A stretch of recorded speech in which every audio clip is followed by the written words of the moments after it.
Sabi nga na, many fears are born of fatigue. Pag ang isang tao ay sobra-sobra din namang pagod, ang isip niya nagkakaroon din ng mga kalungkutan at alalahanin. When you worry too much, baka wala ka masyadong tanim na mabuti at natatakot kang umani ng itinanim. Baka marami ka pang tanim na masama, kaya nag-aalala ka tuloy. Kasi kung marami kang itinanim na mabuti, nananabi ka sa pagdating ng bukas dahil baka mamunga na ang mga itinanim mo. Galatians 6:7, do not be deceived. God cannot be mocked.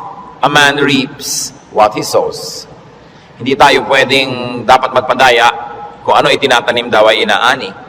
Kaya kung nakapagtanim na tayo ng maraming hindi maganda sa buhay, it's time to uproot bad plants. Pwede pa naman niyang bunutin, may pag-asa pa. Kahit nakapagtanim ka at nalaman mong damo ang itinanim mo, hindi maganda, bunutin. Stop doing wrong kung ginagawa yun at nagawa na. Repent and seek forgiveness. Maraming nabuburang utang pag humihingi tayo ng patawad at tayo ay nagpapakumbaba. At ang dapat gawin habang may panahon, magtanim ng mabuti.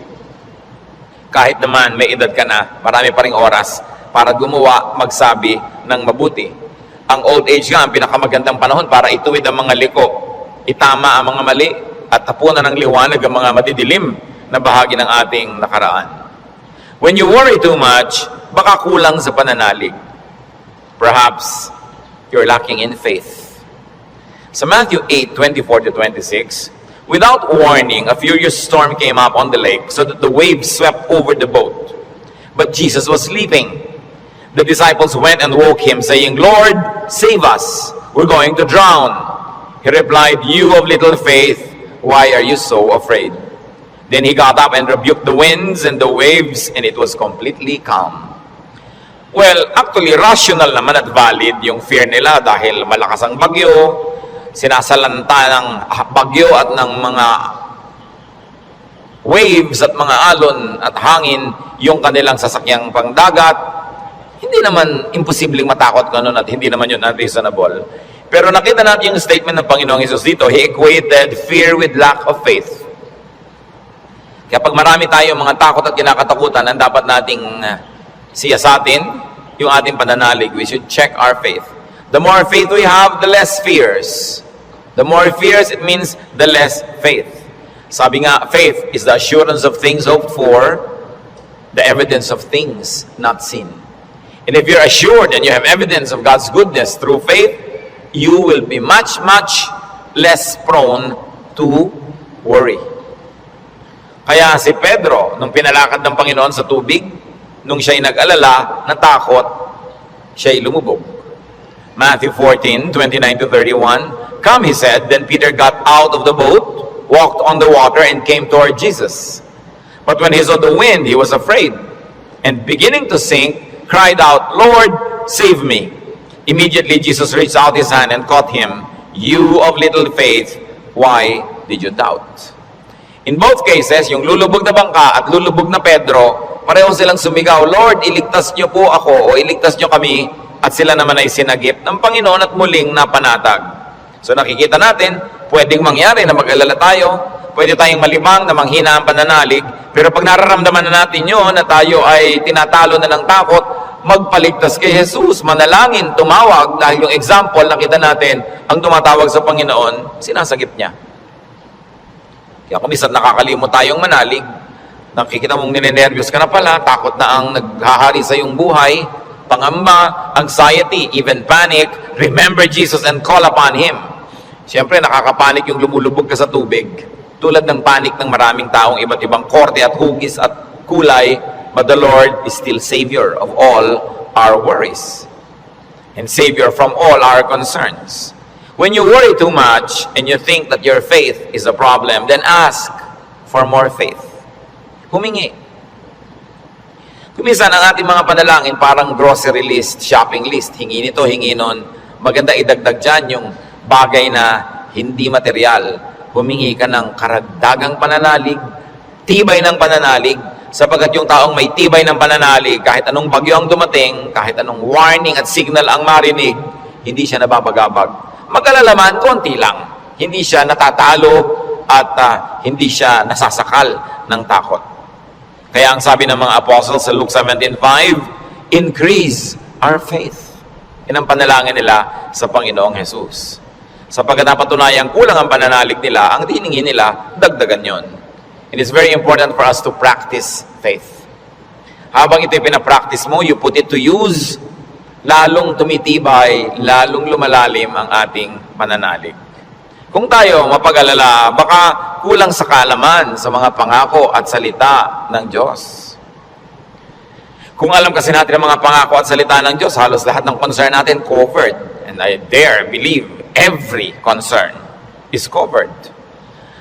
Nung nananalangin itong sa Solomon, sa Panginoong Diyos, masdan natin ang kanyang paggunita sa mga pangako ng Diyos sa langit.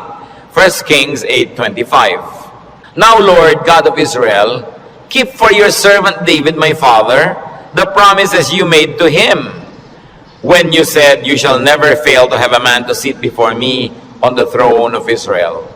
If only your sons are careful in all they do to walk before me as you have done. And now, O God of Israel, let your word that you promised your servant David, my father, come true.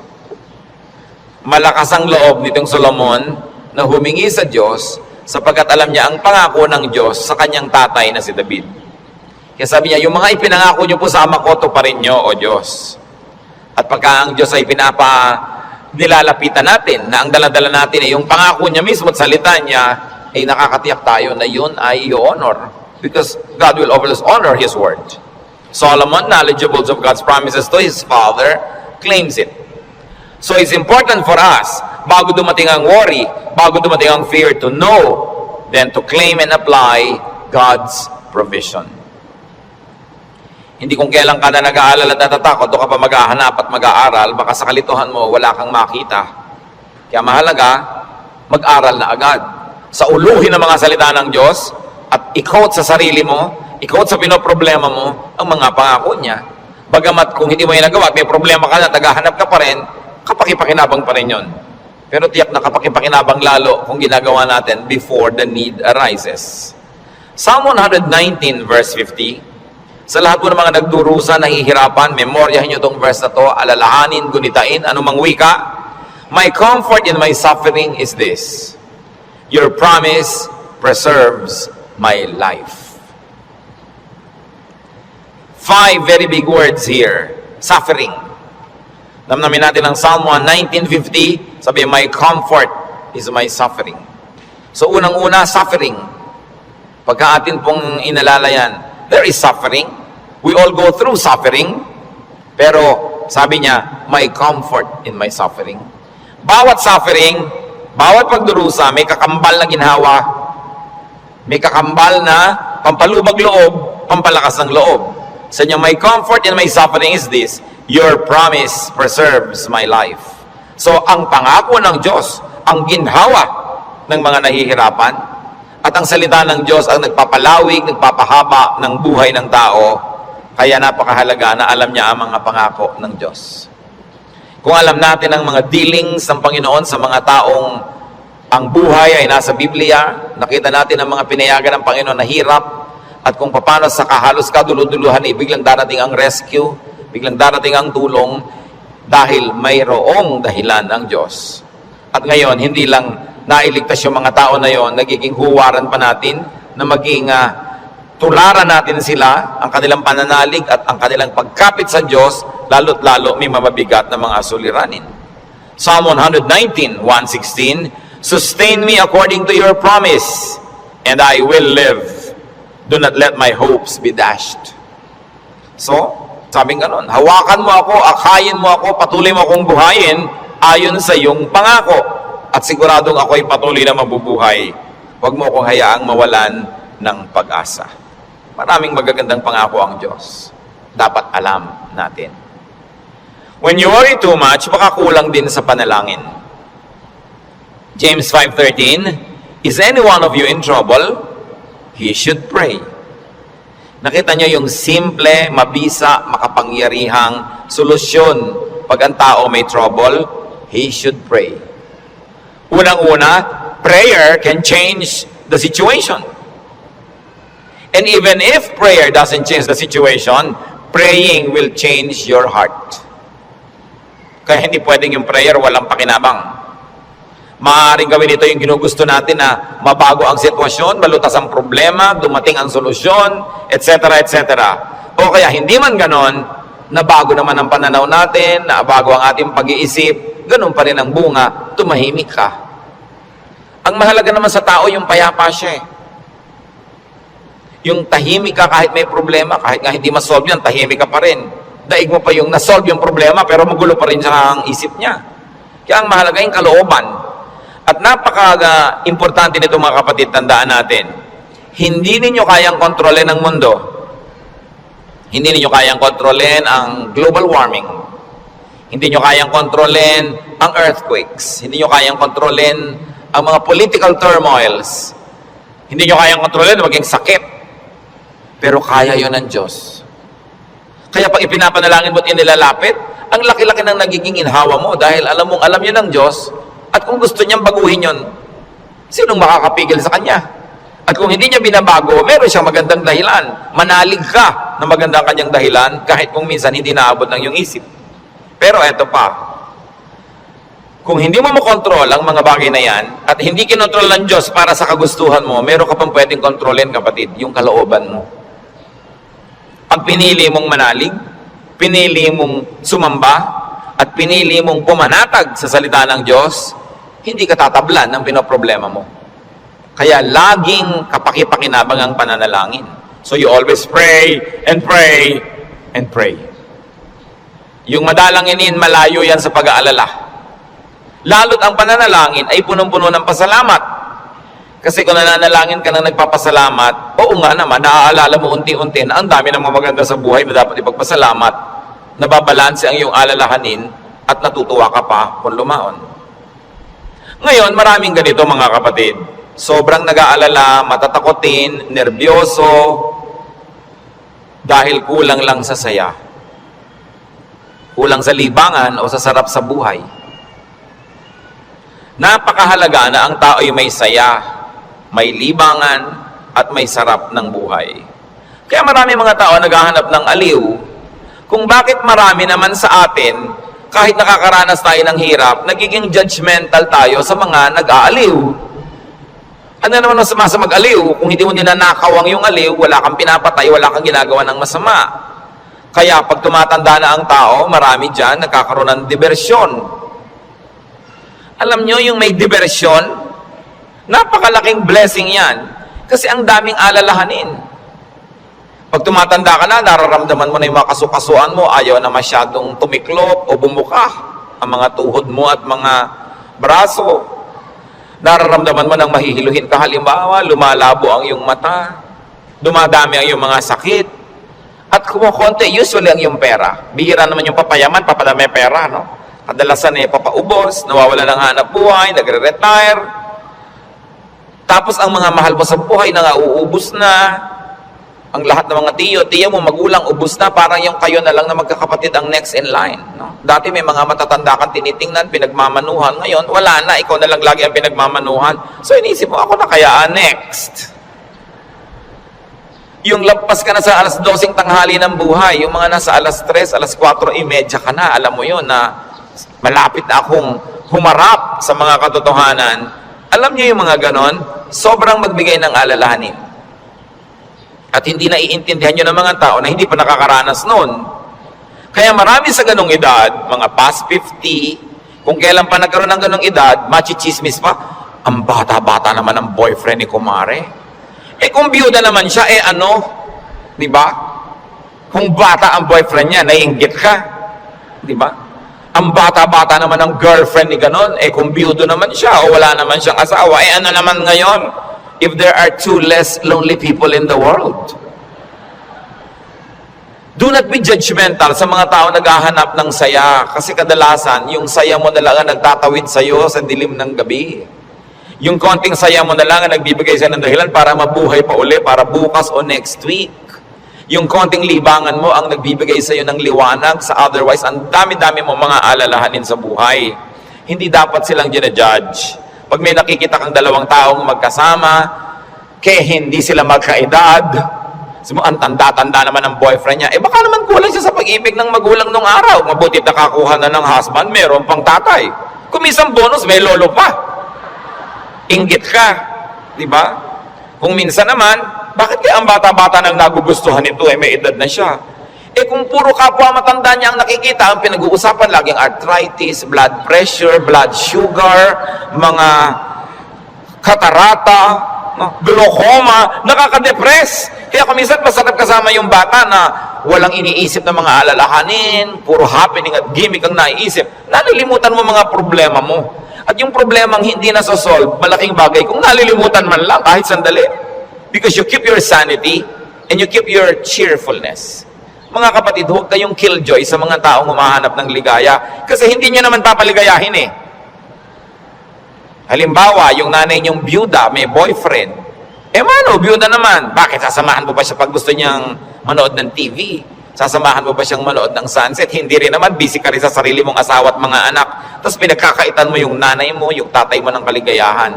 Ang mga tao kasi maraming dala, maraming problema. Matuwa tayo pag nakakakita sila ng konting itinatawid sila sa ganong mga hirap. Pasalamat ka na hindi na nga ikaw ang magtatawid at hindi na ikaw yung kailangang laging nandoon. People have needs. Kaya kailangang maging maunawain. Kaya kung marami tayong mga alalahanin, baka kulang ka lang sa entertainment. Hindi naman masama yung entertainment basta wala kang binibreak na law of God. Kumisa kasi yung mga relihiyoso kung bakit galit na galit sa mga tao. Hoy, alam mo, Christian na Christian si nakita ko siyang nagbingo.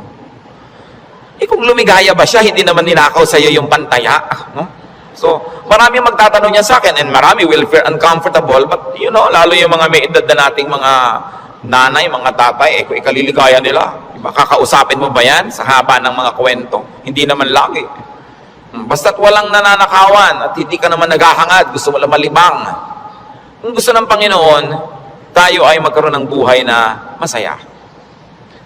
Si Elijah, propetang-propeta, natalo ng lungkot, gusto tuloy mamatay. 1 Kings 19:3-5. Elijah was afraid and ran for his life.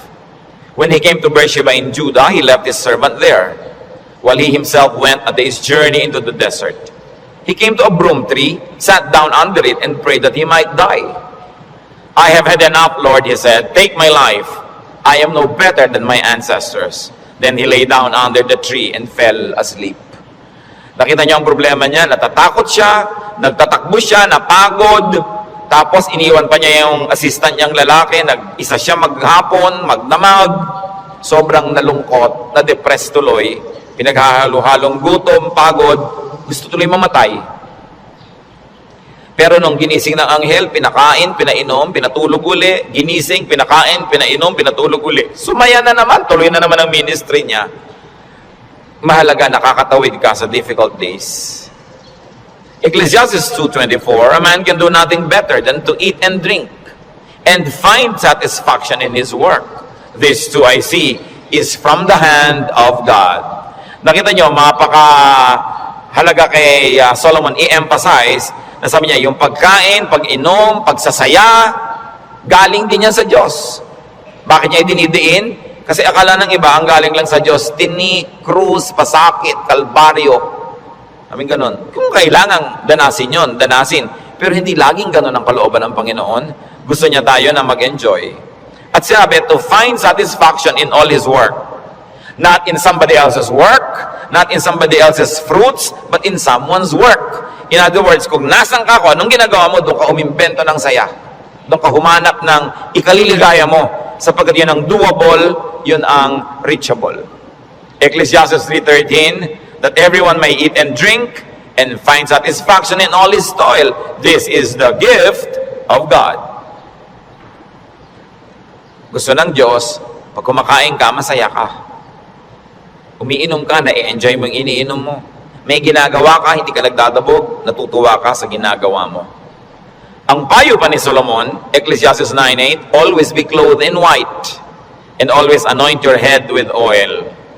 Baka naman bukas sa kaputi na kayo lahat. Yung puti kasi is associated with linen sa Israel at sa mga disyertong bansa tulad ng Egypt, kaya lahat ng mga nobles laging naka-white, naka-linen. Ibig sabihin kasi comfortable and beautiful. So ang sinasabi ni Solomon, be comfortable, have pleasure, and enjoy beauty, even in what you wear. Sa dami ng lungkot ng mundo, pag may konting saya na pwede mong kunin sa hangin, kunin mo. Pag may konting kaligayahan, kunin mo. Kasi maraming kalungkutan na hindi mo pwedeng iwasan.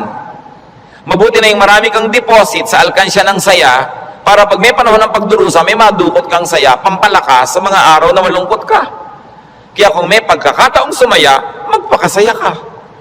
May pagkakataong gandahan ng environment, gandahan mo kasi kung minsan napipilitan kang tumingin sa hindi maganda. Meron kang pagkakataong guminhawa, pag ginhawahin mo. Kasi maraming beses, hindi ka maginhawa at wala kang magagawa tungkol doon. So marambuti na yung marami kang pabaon sa sarili mo, na saya, tawa, kagandahan, para pagka panahon ng tagsalat, meron kang panggagalingan ng lakas. Surround yourself with what is beautiful and pleasurable and comfortable. Sabi nga ni Balagtas, sapagkat ang mundo'y bayan ng hinagpis, mamamaya'y sukat tibayan ang dibdib. At ang isa sa mga pagpapatibay niyan, whenever you can be happy, be happy. So that when sadness that cannot be avoided comes, then you are well equipped. Because yung balance mo, kahit ma-withdrawhan ng lungkot, yung sayang nakatago, ang balance mo, marami pa ring sayang natira. Kaya ministry natin, mga kapatid, na magpasaya rin sa isa't isa. Hindi magpalungkot. Hindi may nagsasaya, maiinis ka. May nagkakakanta ng I did it my way, babarilin mo. No? Hayaan mo siya magkakanta. Alam mo ba kung anong problema niya sa buhay? Baka kailangan niya ang kidney transplant. Baka yung asawa niya may cancer. Baka ang mga anak niya walang pangmatrikula. At gusto na niyang tumalon sa ilog na walang tubig dahil El Nino. Kaya ang laki ng problema. Tatalo ka sa ilog, di ka malulunod. So malaking problema yun. So kumanta na lang siya ng I did it my way kahit wala sa tono. Babarilin mo pa. Surviving na nga yung tao. Marami sa atin, they're just trying to survive. Kung minsan nagdadamit ng akala mo payaso o Santa Claus o snowman, hindi mo siya maintindihan. Pero kung nagpapaligaya pa sa kanya, hindi naman ninakaw sa iyo yung suit niya, anong paki mo? Hayaan mo siya, masaya siya. Hindi natin dapat ginadjudge yung kapwa according to our standard. Ako, hindi ko isusuot yan. Siguro, kontento ka sa buhay mo ngayon, masaya ka. Iba ka may hinahanap siyang ligaya na hindi mo naman ibibigay. Ano ngayon kung gano'n ang suot niya? Mahalaga sa spiritualidad, ang tunay na spiritualidad, ang bunga niyan, mga kapatid, kabaitan sa kapwa. Kung hindi ka mabait, kahit sa ulo mo yung buong Biblia, sayang lang. Para ano? When you worry too much, baka sobra ka ng pakikinig sa balita. Bad news. Yung makinig sa balita, manood ng primetime TV, garantisado, lulungkot ka. Kung hindi ka mawawala ng ganang kumain dahil oras ng hapunan. Babae, tinadtad, sinigan, inilagay sa drum, nilagyan ng semento, hinulog sa dagat. Gusto niyo bang panghimagas yan sa inyong paghahapunan? O kaya appetizer, kung late kayo wala kayong mapapala kapapanood yan. Hindi niyo naman kailangan malaman. Nananakot lang para bumenta. Siyempre, because bad news is good news in journalism. Ibig sabihin, papansinin ng tao. Pag nagpapakinig ka sa mga El Nino, La Nina na yan, mga earthquake, takot ang aabutin mo, may magagawa ka ba dyan? Ikaw ba si Bernardo Carpio? Sige, pigilan mo ang paggalaw ng lupa para huwag lumindol. Kaya mo ba yan? So yan ang mga takot na hindi mo naman kailangang entertainin. Kasi wala ka naman magagawa tungkol dyan. Kaya manalangin ka. Yan sabi, pray, pray, pray. Siyempre, marami pang nananakot ay padami na ng padami ang tao sa mundo. Actually, pag nag-aeroplano kayo, makikita nyo, ang dami pang lupang walang laman eh. Nagkakagulo lang yung mga tao sa mga bayan-bayan at crossing. Parang ang dami pang maluwag. Napakarami ka lang siksikan kasi because of the imbalance ng economy. Natatakot ang mga tao na mauubos sa dawang langis. Actually, mga daang taon pa yan bago maubos. At hindi pa nga nauubos, nakaka-invento na ang tao ng mga bagong alternative sources of energy. Ang tao kasi fearfully and wonderfully made by God. We were made wonderfully. People will find a way as life finds a way.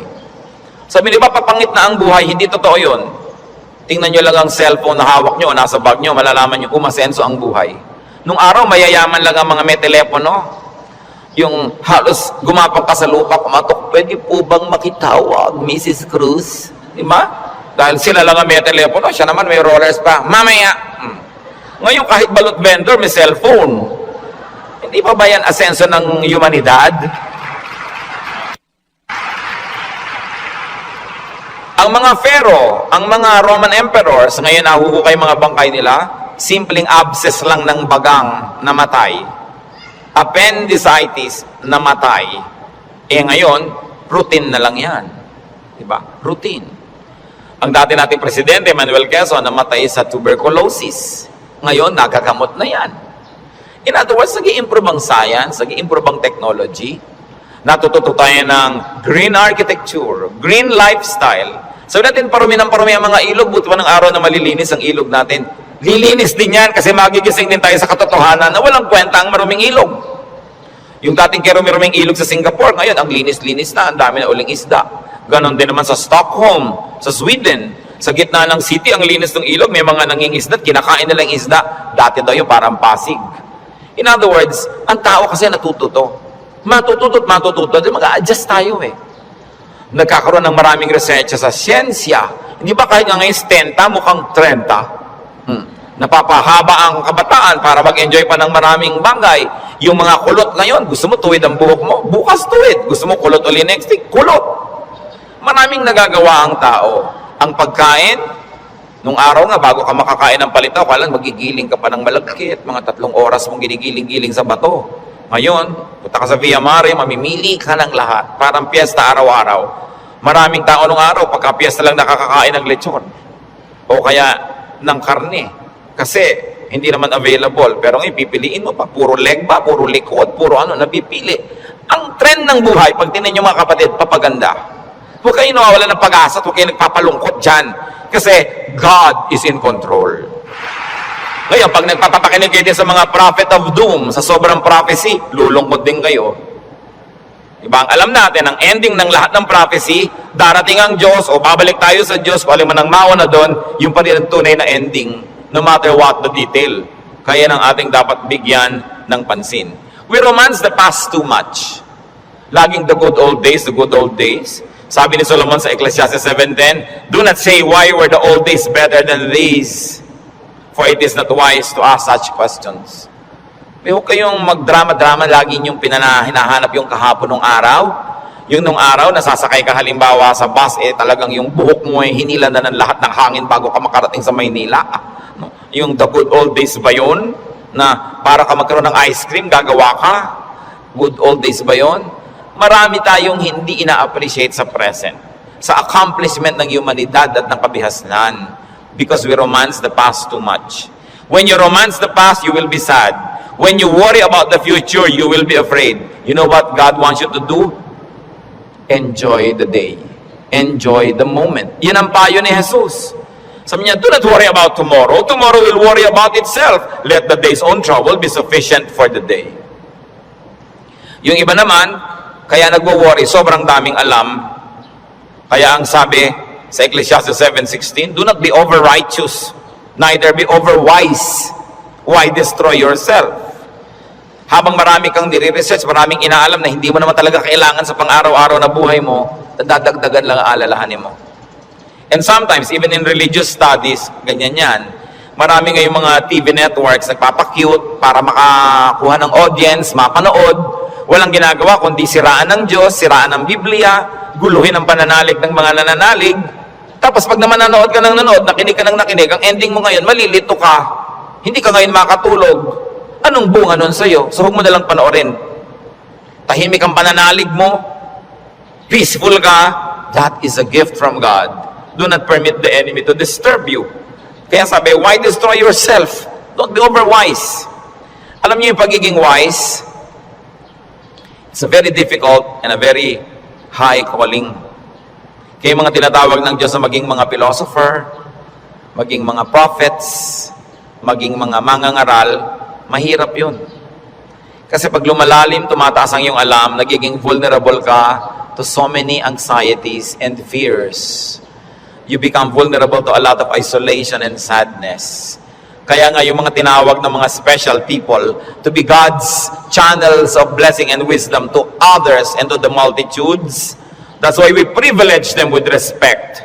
We privilege them with a lot of things. Kasi ang pwede lang nating isukli sa ating mga propeta, sa ating mga mangangaral, sa ating mga philosophers, ang pwede lang nating isukli sa kanila, pagmamahal, pag-ibig, pagrespeto, Kasi dinadanas nila ang maraming hindi na natin dinaranas. Sa kanila ibinubunyag ang mga malalalim, mahihiwaga at mahihirap na mga bagay para maipaliwanag nila sa mga ordinary mortals like you and me.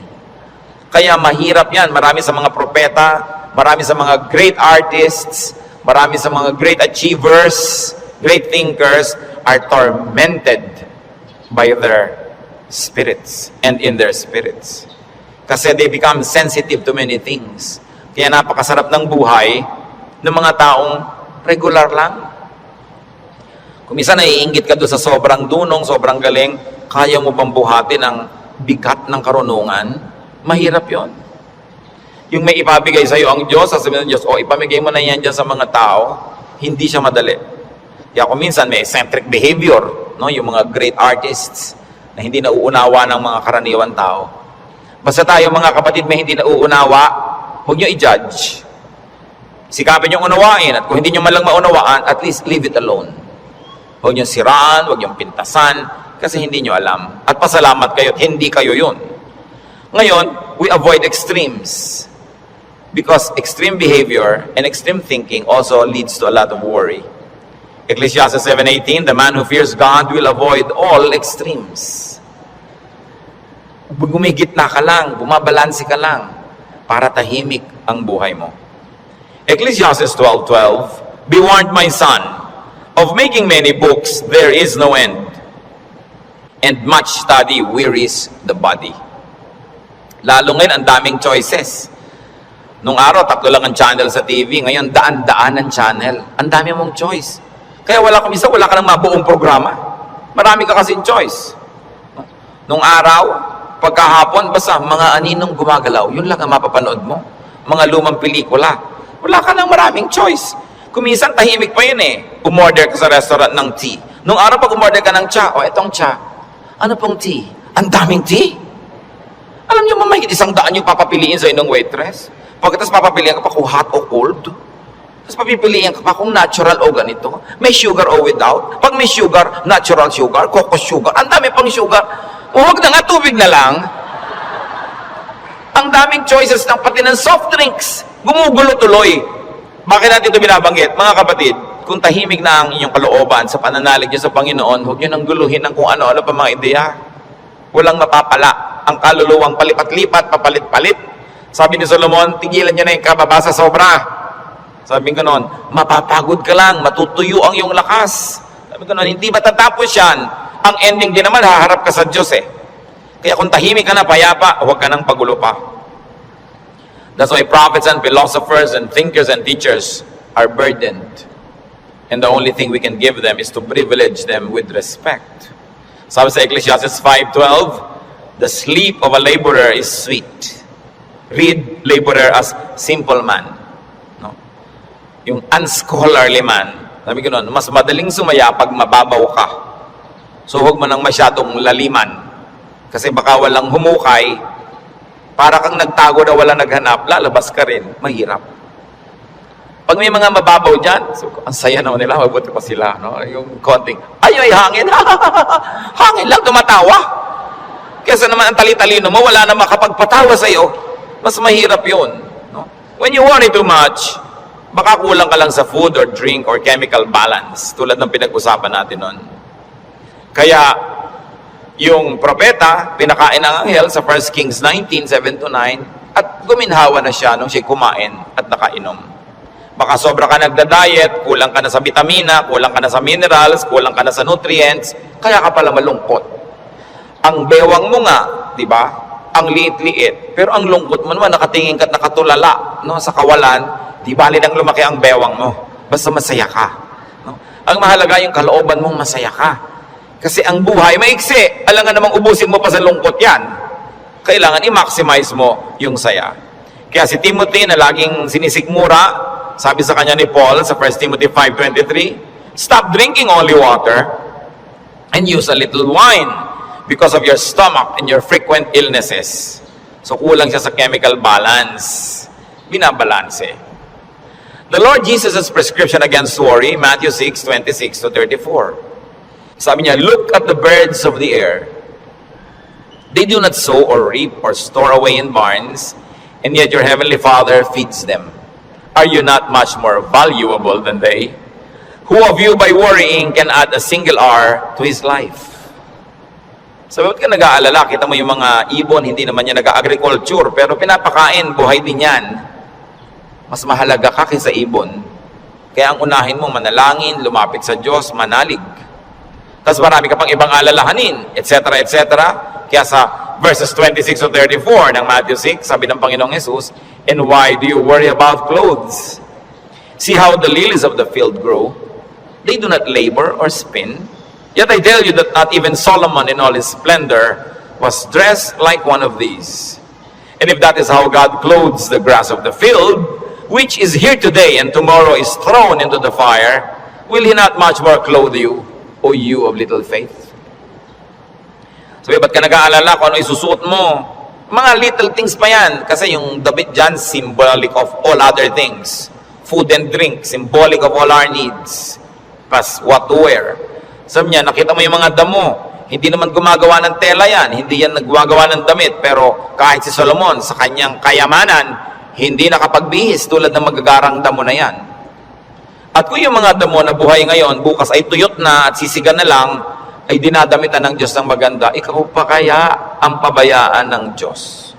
So pag nag-aalala tayo, tumingin ka sa lumilipad na ibon, kaya dapat hindi tinitirador ang ibon dahil anong titingnan mo kung walang lumilipad? No? Hayaan nyo silang magliparan dyan. At tumingin ka sa damo na maganda, tumingin ka sa isda na maganda, tumingin ka sa lahat ng magagandang likha ng Diyos, ikaw pa kaya ang hindi alagaan? Kung yan nga, inaalagaan. Kaya sabi ng Panginoon sa Matthew 6, 26 to 34, kadugtong, so do not worry, saying, what shall we eat? Or what shall we drink? Or what shall we wear? For the pagans run after all these things, and your heavenly Father knows that you need them. Nag-aalala ka kasi alam mo kakailanganin mo. Huwag mong kalimutang alam ng Diyos na kailangan mo yun. At kung inassignan ka ng buhay ng Diyos na ganito kahaba, talaga namang wala siyang ilagay na provision. Paano ka mabubuhay? Hindi matutupad yung plano niya para sa'yo. Kaya pakakainin ka niya. Bubuhayin ka niya. Maring hindi siya laging gumawa ng himala, pero itinanim niya sa iyong isip, sa iyong puso, sa iyong naturalesa, na bubuhayin mo ang iyong sarili, kahit anong mangyari. Life finds a way. Kaya yung mga nagbebenta ng life insurance, pag tinanong mo, ba't mo kayo nag-i-insure ng mga tao, paano kung mamatay lahat yan? Sasabihin nila, hindi. Kasi ang tao, talagang kahit anong mangyari, pananatilihin niya ang sarili niyang buhay. Kaya yun ang kakampi ng insurance company, yung pag-ibig ng tao sa buhay, nabubuhayin niya ang sarili niya. Ikaw ba halimbawa, pag may insurance ka, napapalitan ng paamong naputol, puputulin mo nga para mapalitan. Hindi, di ba? Hindi ko mo may insurance ka, gagawin mo yun. Kasi mahal mo yung katawan mo, mahal mo yung buhay mo. Itinakda yun ng Diyos. Kaya mananatili ang tao under His care. It is natural to us. So why worry about global warming? Luma na yun. El Nino or La Nina or earthquakes, lalong luma na yon, no? Pag tinignan yung mga guho ng mga Roman buildings ng 2,000 taon na ang nakalipas, noon lumindol, laging may lindol. Lagi, buhay pa rin ang buong humanidad, no? May mga nasasalanta, pero marami pa rin nanatiling buhay. At as we always say, earthquakes don't kill, but bad buildings do. Kaya nga nagkakaroon ng kapabayaan yung mga tao, kumisan, mapahamak tuloy. Yung mga earthquake na yan, noon pa yan, unang panahon pa. Hindi na yan bago. Sabi sa Ecclesiastes 1:9-10, what has been, will be again. And what has been done, will be done again. There is nothing new under the sun. Alam na yan ang Diyos. Nagkaroon lang kasi ng pangalan niyang El Nino, kaya naging warriors tayo. Nung araw pa sinaunang panahon, hindi umuulan, yung mga tao magpo-prosesyon sa mga bukid para umulan. Nangyayari na nun. Pero may bukid pa rin, may tao pa rin, dumadami pa nga. Is there anything of which one can say, look, there is something new? It was here already, long ago. It was here before our time. And if it was here before our time, then it was God designed, God ordained. It is in accordance with God's will. And if God promises that He will take care of you, and He knows the natural things that will happen, God knows how to take care of His people. Yun ang dapat nating panghawakan. Hindi ka padala sa takot, sa mga sensational news. Kapatid, kung ano man ang pinoproblema mo, nandyan na yan, matagal na. Inilagay yan dyan ng Diyos. O kung hindi man, pinayagan niyang malagay yan dyan, alam niya. At kung alam ng Diyos, pwede kang magtiwala. Huwag mong problemahin. Listen, church. Ang problema, nagiging problema kasi pinoproblema. Pag hindi mo pinroblema, di hindi problema. Kaya dalawang tao, dalawang ina, yung isa yung anak, wala pa, alas 2 na ng umaga, balisang-balisa, hindi makatulog. Yung isang ina naman, tulog na tulog. Parehong wala yung anak nila. Yung isa kasi pinoproblema niya, yung isa hindi. So, malaki na yon, alam na niya umuwi. Lalong-lalo ko may pangatlo pa na hindi naman problema. Tapos sabi niya, ipinanalangin ko na sa Lord. Wala ako sa kinakalagyan ng anak ko ngayon, pero nandun ang Diyos, so binilin ko na. In fact, mas mahal naman ng Diyos yung anak ko kaysa mahal ko yung anak ko. So magtitiwala ako at matutulog ako dahil anong mapapala kung gising ako dito? So iba-ibang attitude, pare-parehong sitwasyon. Your attitude will shape your lifestyle. No? Ganon yun. Kung minsan merong mga asawa na hindi na halos pansinin ng asawa nila, laging wala. Merong mga nag-aalala, bakit siya laging wala, etc. etc. Meron mga, ay salamat, wala siya. Marami akong magagawa ngayon, walang abala. Nasa sayo yan, kung anong gagawin mo sa buhay mo. Pero hanggang hindi mo pinoproblema ang isang bagay, hindi yun problema. Ngayon, iniisip mo, ano kaya, Pastor, ano magagawa po pag natunaw lahat ng mga yelo sa North Pole? Lumayas ka sa harap ko, hindi ko alam. Bakit mo ipapaproblema sa akin ng mga yelo sa North Pole? Diba? Doon natin po problemahin yan. Magdasal ka, kahit alam ko na kasi lumubog ang buong mundo eh. Gusto ng Lord na lumutang sila, Noah, lumutang. Di lumapit ka sa Diyos para kahit lumubog, lumutang ka. Bakit mo pa problemahin yung buong yelo, buong Antarctica? Ang saya-saya ng buhay ko dito, bibigyan mo ko ng problema. Ano po kaya't naglilindol? Eh kaya ba natin pigilin kahit anong gawin natin dito? Diba?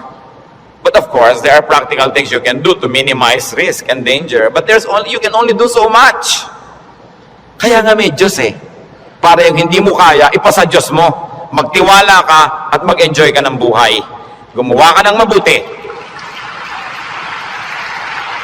Kaya tayo gusto ng Diyos na pumanatag, tumahimik, para sa kapanatagan at katahimikan, ma-inspire kang gumawa ng mabuti. Hindi lang para magpasasa sa sarap.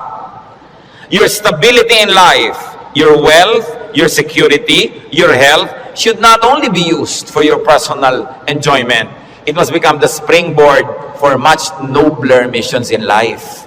Na kumbaga, wala ka ng need, so pwede ka na magbigay. Malakas ka naman, pwede kang tumulong. Tahimik ang loob mo, pwede kang umakay, umunawa sa mga magugulo ang loob. Kaya gusto nating pumanatag, umayos, hindi lang para magpasarap. Para magawa natin yung misyon na ibinibigay sa atin ng Diyos na maging blessing tayo sa ating mga kapwa-tao.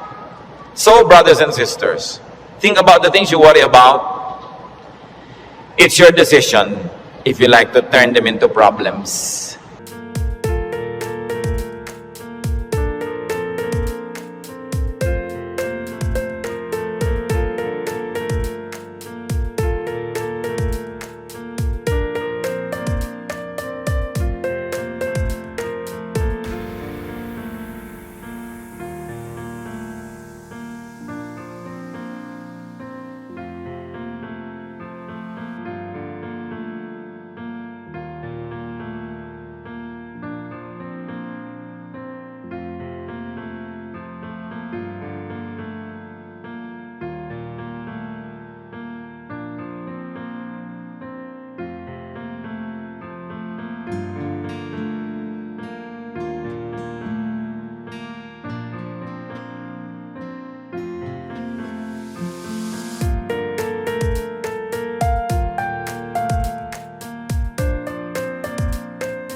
Pag pinroblematize mo. Marami mga tanong pa, mga doktrina na hindi natin alam. Ano po kaya ang itsura natin sa langit? Hindi natin alam. Ang problemahin mo, mapasama ka doon. At alam natin yan, manalig ka sa Panginoon, humingi ka ng tawad para sa iyong mga kasalanan, tanggapin mo si Jesus sa Panginoon tagapagligtas, at siya na ang may problema sa mga detalye. Bakit mo pinoproblema? Eh kahit naman tayo magtalo, mapuyat, hindi natin masasagot. Ipa sa Diyos ang mga bagay. Ito ang isa sa mga pinakamalalalim na regalo ng Diyos sa atin sa pananalig. Nagkakaroon ka ng kapayapaan. nagkakaroon ka ng katahimikan. Matthew 6:26-34, karagdagan. Sabi ng Panginoon, sa halip ng mga problema kayo, seek first His kingdom and His righteousness, and all these things will be given to you as well. Therefore, do not worry about tomorrow, for tomorrow will worry about itself. Each day has enough trouble of its own. Huwag laging alalahanin ang nakaraan, nakakalungkot. Kaya pag kami mga medyo senior ladies magpa-party, tapos ini-invite ako, baka ang tugtog nyo, puro 60s and 70s, ayaw kong pumunta. Puro na lang tayo nung high school natin, nung ganyan. Wala na ba tayong future? Puro past na lang ang pinag-uusapan? Kaya kung minsan nakakatamad na rin umatin ng mga high school reunion, walang pinag-uusapan kundi yung nakaraan. Mahalaga ang tao, engaged niya yung today, hopeful siya about tomorrow, may mga plans siya pinag-uusapan, hindi puro past, hindi puro lungkot. Kasi sayang ang isang araw na inubos mo sa lungkot, pwede mo namang pasayahin. Okay, maganda rin naman kung minsan makinig ng mga lumang tugtog, mag-alala ng kahapon, pero huwag sobra. Because when you romance the past, you will be sad. Marami pa tayong, kaya hindi pa tayo kinukuha ng Diyos, may today pa, para mabuhay tayo today. At yung bukas, hawak niya yan, hindi natin hawak, so huwag niyong agawin sa Kanya. Kaya nagiging mabigat, inaagaw niyo sa Diyos yung pagbuhat sa past. Pero yung today, kayang-kaya nating hawakan sa tulong ng Diyos kasi ibinibigay niya sa atin yung today. So sabi niya, ang alalahanin mo lang yung today. May maiinom pa po kaya tayo, Pastor, sa 2020. Ang layo pa nun. May tubig ka pa sa bahay mo ngayon, meron po, masaya ka na. Bukas, talagyan ulit ng Diyos. Sabi, give us this day our daily bread. Bakit mo lulutasin yung problema ng isang buong buhay sa isang araw? Yung lakas mo para lang sa problema ng araw na to, inuubos mo sa napakaraming araw na problema, kaya kinakapos. Pero lahat ng problema sa araw na to, kasya ang pagpapala ng Diyos sa araw na ito. Kasya. Humihirap kasi yung blessing today, hinahati mo para sa problem tomorrow. Yung problem tomorrow, may kasamang blessing niya, yun nakakambal. So, yung ngayon ang atupagin mo sa buhay. Hindi ibig sabihin na hindi ka na magpaplano ng future. Nagpaplano ka generally, but you don't get obsessed with that. But don't fail to live the moment, to savor the moment, because it will never happen again. Alam nyo, kahit anong iniintay nyo, pag wala kayong ginawa kundi hintayin yon, ganun lang pala, sandali lang tapos. Araw ng kasal, anibersaryo, fiesta, event, ang tagal mo pinaghahandaan, tapos sandali lang natapos, sasabi, ay tapos na. Marami kasi, nahihirapan silang ihanda yung darating pa, pero pag nangyayari na, they are too busy trying to be perfect, hindi nila na-enjoy. Tapos na. Wala na, lugi na sila. So, enjoy the moment. Pag kami ikinakasal ako, may ibinubulong akong gano'n. Minsan may tinatanong sa akin, ano po yung ibinulong nyo, Pastor? May mga pakialamera kasi pati ibinulong mo, tinatanong. Sabi ko, wala. Sinabi ko lang, pagkakainan na, kumain kayong mabuti. Huwag kayong mag-entertain ng mga bisita. Tayo kayo ng tayo. Kasi this is your first meal together as husband and wife. Enjoy it. Stop being warriors and perfect hosts. Enjoy your meal. Ito yung meal, enjoyin ko. O, debo mo ngayon, enjoyin mo. Huwag mo nang isipin na kung ano ang bagay. Kasi mamaya tapos na yan eh. Dapat ine-enjoy. Pag pangbukas, malayo pa. Do not worry. Focus on today's concerns and pleasures and enjoy whatever can be enjoyed. Philippians 4:6-7. Do not be anxious about anything, but in everything, by prayer and petition, with thanksgiving, present your requests to God. And the peace of God, which transcends all understanding, will guard your hearts and your minds in Christ Jesus. Sabi, huwag kayong mag-alala, huwag kayong matakot, huwag kayong mag-panic tungkol sa kahit anong bagay. At sa halip na yan, sa pamamagitan ng pananalangin taimtim na may kalakip na pasalamat, ilapit nyo sa Diyos ang gusto nyo. Sabi niya, at makikita nyo yung kapayapaan ng Diyos na mahirap unawain, imposibleng makamit, mararamdaman ninyo, and you will feel secure. So pagka nagkikita yung anxious mga kapatid, nag-aalala, anong dapat gawin? Pray. with thanksgiving. Hindi lang prayer, puro request. May thanksgiving. Kasi nga,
habang naaalala mo yung pagpapasalamat mo, naaalala mo, oo nga naman, maraming maganda sa buhay.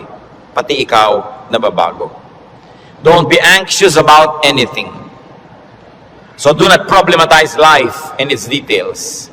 And 1 Peter 5:7 is so very, very powerful. Cast all your anxiety on Him because He cares for you. Sabi, ibigay nyo kay Kristo ang inyong mga alalahanin. Kasi Lord, nag-aalala po ako tungkol sa buhay ko, nag-aalala ako tungkol sa impyerno, nagpapaalala ako tungkol sa buhay na walang hanggan, sa kabilang buhay, nag-aalala ako tungkol sa kakainin ko, sa ganito, sa ganon. Sabi ni Jesus, binayaran ko na yan sa cross, bakit inaalala mo pa? Bayad na yan ha. Kaya sabi, cast all your anxiety on Him. Kasi bayad na. Ipapaalala sa ni Jesus, huwag mo nang problemahin, tapos na yan. Binayaran na. Kaya nga ako nagdugo, nasugatan, mahirapan, nagdusa, namatay. Para hindi ka na magdusa. Bakit ginokopya mo ako? Hindi naman ikaw ako. Ba't ka naman problema? Problema ko yan. Kaya nga si Jesus, Savior. He is Savior. He is Lord. Lord over all our problems and cares. Kaya sabi ng Ecclesiastes 11:10, so then, banish anxiety from your heart and cast off the troubles of your body, for youth and vigor are meaningless. Sabi, palayasin mo, iwagwag mo ang mga problema mo. Kaya ang laki ng gawa ng word na word, banish. Hindi lang sinabing remove, banish anxiety. And this word anxiety in its original word and language is the same as the clinical word now for anxiety. Yung halos masiraan ka ng bait sa pag-aalala, sa takot, sa panic, sa nervyos. Sabi, iwagwag mo yan, tanggalin mo yan. Hindi yan bagay sa mga anak ng Diyos. Do what it takes para matanggal yan. Kaya mga sinabi natin, maghanap ka ng ligaya, manalangin ka, get busy, alisin mo ang dapat mong alisin, palitan mo ang iyong mga pag-alala ng panalangin, ng kapayapaan, ng pananalig. Bakit? 1 John 4:3, the one who is in you is greater than the one who is in the world. God who lives in you is greater than the spirit that scares you. Kaya napakahalaga na isipin yan, yes, I am a winner because Jesus Christ is a winner. Matthew 10:29-31, sabi ng Panginoon, are not 2 sparrows sold for a penny? Yet not one of them will fall to the ground apart from the will of your Father.